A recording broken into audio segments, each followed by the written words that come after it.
let's see.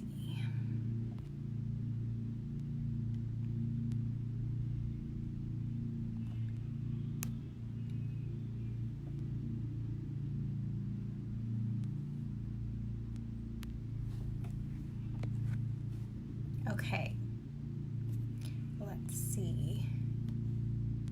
Bring them on camera.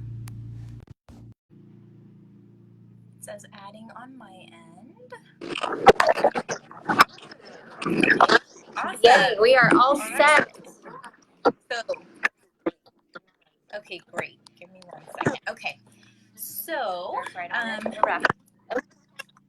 anybody who was on a couple weeks ago, Tiffany and I tried to do this, but we had some technical difficulties, but we're finally on. So thanks for bearing with me, Tiffany. I know it was a little crazy. All right, thanks for doing it. So Tiffany, can you introduce yourself and your company? Absolutely. My name is Tiffany Hazelar, and I am the CEO of Dedicated Credit Repair. This is our 14th year in business. We are registered with the Department of Justice and have helped thousands of clients restore their credit, most of the time for the idea of homeownership as their end goal. Okay, awesome. And being registered with the Department of Justice, is that something that most credit repair companies are, affiliated with, or how does so basically, the Department of Justice is a requirement, especially in the state of California. It's not negotiable. So no, it's very uncommon for a credit repair company, unfortunately, to actually go through the process of becoming licensed and bonded. And being registered with the Department of Justice is just simply a requirement, of course, in California, but it safeguards clients from people that are just kind of dabbling in credit repair, that might be doing it as a side hustle or something, but they're not legally allowed to do it, and they're not really, frankly, skilled at doing it. Okay, great, wonderful. So can you tell us the difference between credit repair and credit, what's the word that I'm looking for? Credit counseling. Yeah, those are. Sorry, So there's a difference between credit repair and consumer credit counseling or debt consolidation. So debt consolidation. Yes. That's the one. So credit repair is the removal of negative payment history off of credit reports. So that could be 30-day lates, collection accounts, wage garnishments, tax liens, bankruptcies, foreclosures. Anything negative that has transpired over the last 7 years can be legally disputed for removal. And that's what credit repair is. Credit repair is also the establishing of positive credit lines, revolving lines of credit and things like that. Whereas debt consolidation, consumer credit counseling, oftentimes, although there is a time and a place for that, in most cases, a mortgage underwriter would treat that the same as they would a bankruptcy. So I almost never refer clients to a program like that, and almost always would prefer to worst case scenario, even a bankruptcy is typically easier to recover from and much more affordable than those types of programs. Wow, that's really insightful information. Okay, so how does your program? So our program, first of all, education. So I just taught a class this morning, and one of the things I told the students in the class is that no matter what, it's imperative that you get a free consultation with a credit expert like myself or my team. Because sometimes you may not be ready for credit repair. You may want credit repair, but you may not be ready for it because it might be the third step or fourth step in the roadmap, so to speak, in your credit repair roadmap. You may need to sit down and rework a budget or talk about the D word, debt, and those types of things with an expert who can help you prioritize those things. But the first step is that consultation. Then after the consultation, if we determine that our program would be good for you and that you're ready for the repair part, in other words, if you're ready for the restoration, you're not late on anything currently, you're able to manage your bills, then and only then would you be ready for credit repair. And we'll determine that during the consultation based on reviewing your credit reports and really coming up with a game plan. But how it works is we would just put the client in the program. We would do all the credit repair for the client. We do it month to month. The client pays every month after they've already received our service for 30 days. And they're basically paying for us to get things removed off of credit. Sometimes a 30-day late will come off the very first try. Other times it may take 2 or 3 different attempts to try it differently. But the clients have 24/7 tracking capabilities on our website to see to the very minute how they're performing in the program, which is great because it shows, of course, transparency and accountability as well. Wonderful. Wonderful. Now, you mentioned 7 years. If something is on your credit history for over 7 years, there's nothing you can do about it? Is that kind of how that everything works? should automatically fall off after 7 years. So 7 years is the magic healing number. So technically things should be automatically coming off. The problem is sometimes those accounts re-age. And when they re-age, of course, that's illegal. It's not supposed to happen, but it does. And so those are the types of things that we would excessively want to go after immediately to get removed. Okay, so after 7 years, let's say someone's in collections for 7 years, they've had something from 7 years ago, and it should automatically fall off. It doesn't, because I've heard that whatever, bad credit history you have stays on there forever. It is a myth. For sure, it's a myth. And if you have a collection account, it's very common for those to get re-reported when they're sold over and over to other credit companies. So those are the types of things we specialize in removing. But we can help remove 30-day lates that are a year old too. So the newer the 30-day late is, the harder it is to get removed, but the bigger the increase in your FICO score when something like that does get removed. Oh, okay, wonderful. Now, you're obviously here in California, but you are able to work with clients all over the country or just here in California? We work with clients in most states. There's only 2 states that we don't, and that's Texas and Oregon. The regulation is much different there. I still have tons of referrals. We've been mentioned in several credit repair guru books on Amazon. In fact, I've got one. Actually, 2. These are 2 recent ones, but we had an author of the Credit Repair Bible available on Amazon, mentioned our company, swears by us. We also have Rapid Results by John Harris. That one's available on Amazon. Both of them featured us, and of course, those are national. People on Amazon go all over the place. I'm a huge Amazon freak myself, but I know it's a little bit of becoming a little bit of a thing, but. Anyhow, so clients from Oregon will reach out, clients from Texas. I still give them a free consultation, which is important. But legally, we aren't able to accept money and work on the file if it's from those 2 states. But everywhere else, we are good to go.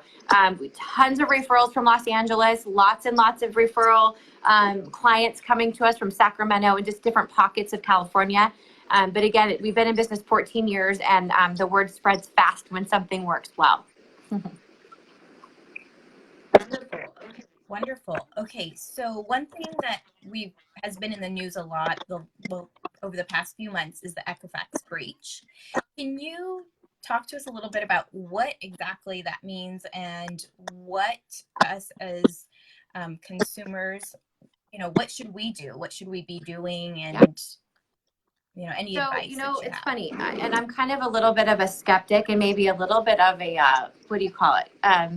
Conspiracy theorist a little bit when it comes to this, but the very companies that breached our information, Equifax, Experian, TransUnion, all of them have our information, right? So when your information's breached, as it was, and will probably be done again, they went on this massive campaign for within minutes, it felt like, on the TV, everywhere you would see credit monitoring, everything on the dark web, our dark web, this big dark web push came out. And so I found it fascinating that all of us were being heavily marketed to for credit monitoring from the very companies that took our information and breached it, right? So kind of interesting. That being said, the internet is the dark web in general. It always has been. There's no difference now. I think, for me, I've given a few tips. One of the biggest places where identity theft occurs is in medical offices, believe it or not. It is really common for your social security number to be given or stolen, frankly, from different resources. So places that you go when you're asked to put down in writing your social security number. No, there's literally no reason to go into a medical office and have to write such important information down. Show them your medical card, your insurance card, show them your driver's license, but there's no reason for them to have that information. And most of the time they'll agree they don't need it. So no on those things. Again, find a card that you feel comfortable using, that you have access to regularly monitor. I know for me, I have a corporate card that I use, and I call myself my own stalkerazzi. I stalk and literally look at my finances sometimes 2 or 3 times a day. Look for those miscellaneous purchases on there.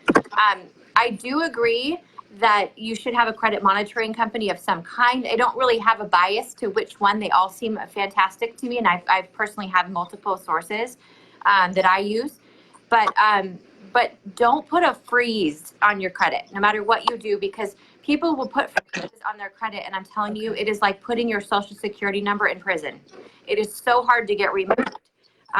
There's exceptions to every rule. I recently told that to someone. They said, "Oh, I did it, and it was easy to get removed." And I said, "Congratulations," because most of the time it's not. When you go to call and have it removed, they're going to ask you a million personal questions. What was the name of your first dog? What street did you live on 14 houses ago? It's hard to get removed. And then oftentimes once you've had it removed, at the worst times when you're actually applying for a mortgage, things like that, it's not uncommon for that to come back up where you're like not able to use your FICO score. So. Got it. Okay. Well, I think that was great advice. Thank you for that. If any of you watching have any questions, please put them up, and I will ask away.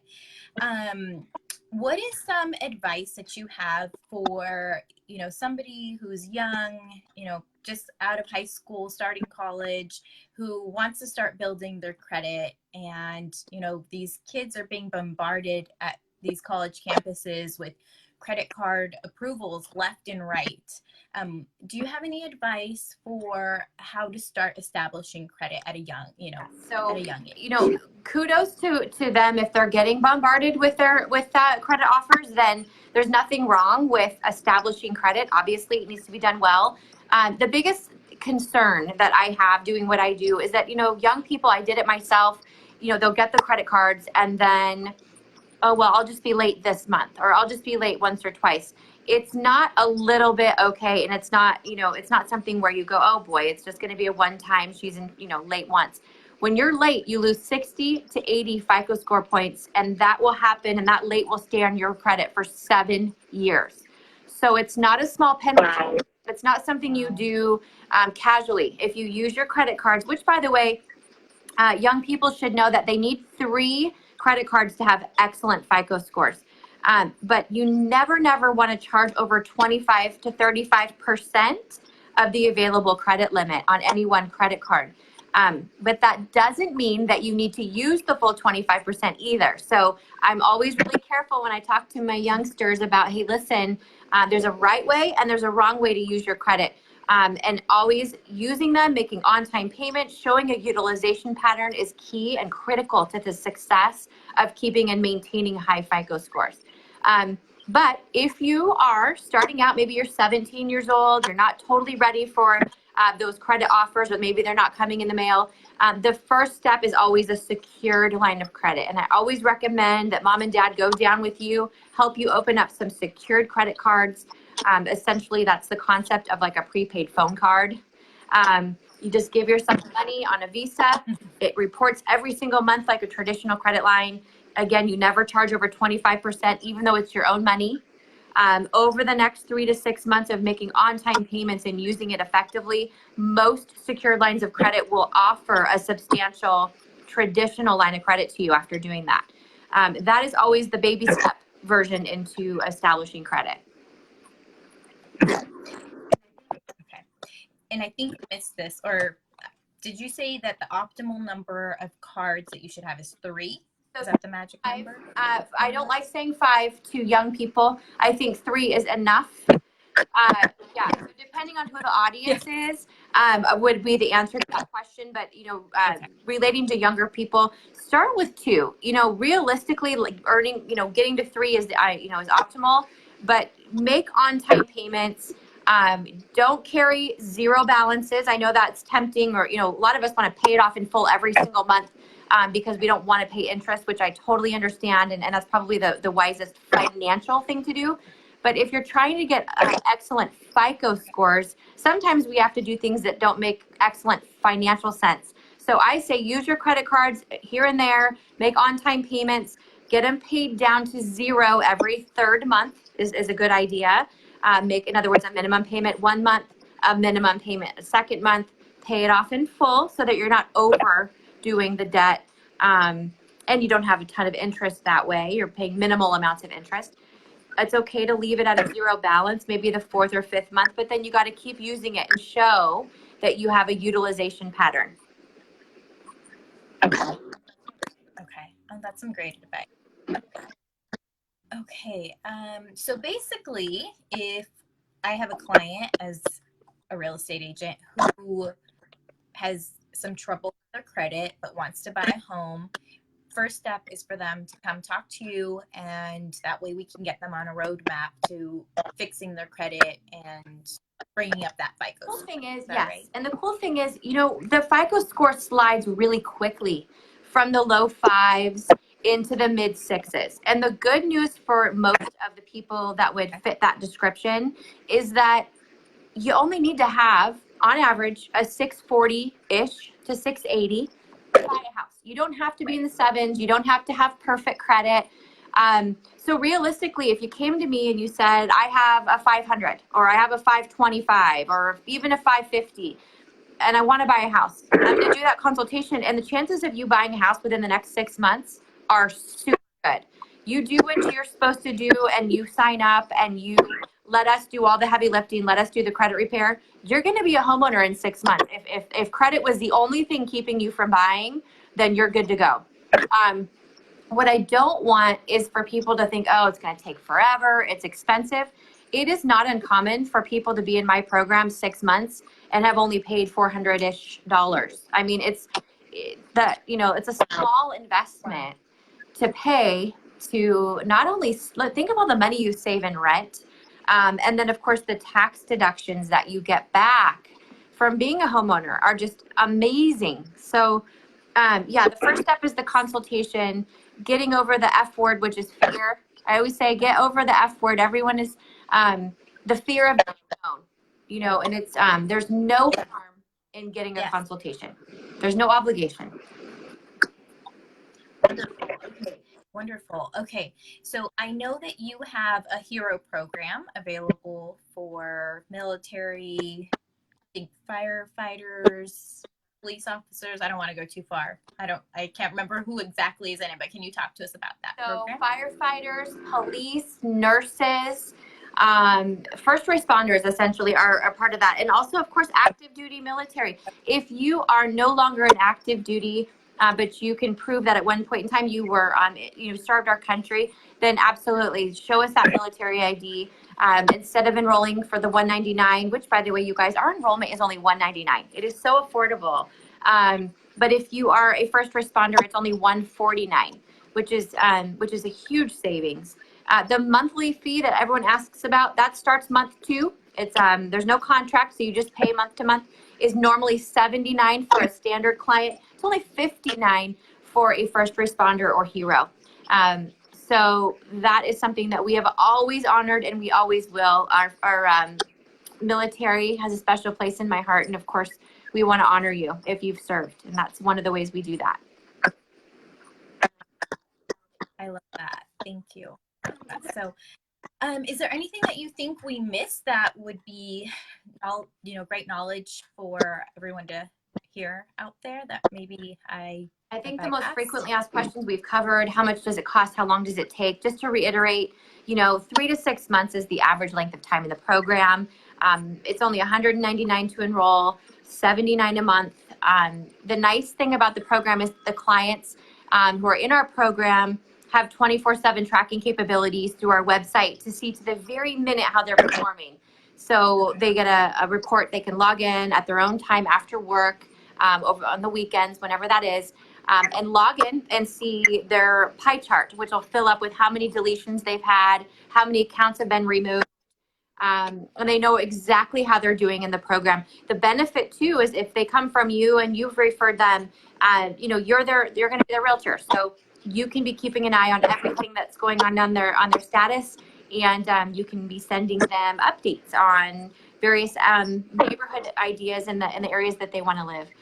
It's a short period of time to invest in your credit, and honestly, one of my favorite times to enroll a client is right now, November and December, because it's a really busy time at the credit bureaus, which makes us have even greater deletions off of credit. So boy, if you're even thinking about it, now's the time to do it. Okay, wonderful. That's great, and great to know, because you wouldn't think there's like a season, but I guess there's a season for everything. Also really good. Tax season's always a good time. Obviously, first of the year, whenever they're inundated. During the data breach, for example, that was a great time to be in my program. They talk about understaffed. When they were being inundated with phone calls and issues because of the data breach. That was also a great time to be in the program. So there are times that we have greater chances than others of having things removed. But statistically, what we know is that 65% of all credit reports contain errors. And frankly, even if we're only able to get a third of your derogatory payment history removed, on average, and this is a loose average, it is not uncommon to see a 90-point increase in just a short period of time. Yeah. So that's what we do. That's awesome. Okay, great. So also for my real estate agent friends out there, you can also call Tiffany because she can help out your clients as well, even if you're out of state, because you do online consultations, Zoom, all that good stuff, right? They don't have to physically come into your office. I love it when clients come in. Obviously, we're in Murrieta, Temecula, San Diego. People always tend to come in.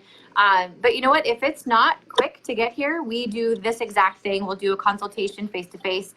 Online. I mean, that's the new normal. And we will make it happen for sure. I also like to work with real estate agents and their lenders, because let's face it, not credit is one of the issues, but we got to make sure that the wisdom and coaching that's coming from me works well with the mortgage lender's input. So it's very, very common for me to be introduced to your lenders that you use. And then the two of us collaborate so that we're all on the same page in terms of what we're coaching the clients to do. Oh, that's awesome. That's great to know. So, all right, Tiffany, well, thank you so much for, allowing this to happen again, especially with our issues that we had last time. But I'm glad that we finally got to connect and do this. And I hope that everyone watching learned something today, because I learned some great stuff today. So thank you so much for thanks for having me. And I'm here anytime. You can just message Erica or just message us, Dedicated Credit Report. But it's always better to just go through the person that referred you. That way we could all be on the same page with, avoids the he said, she said part of our business. And we can all work collectively to help you become a homeowner. That's the goal. Absolutely. Okay. Well, thank you so much again. And, maybe in the future we can do this again if people have more questions. So feel free to reach out to me if you have any unanswered questions that would be good for me to share as well. Thanks for having me. Okay. No problem. Thank you. See you later. Bye.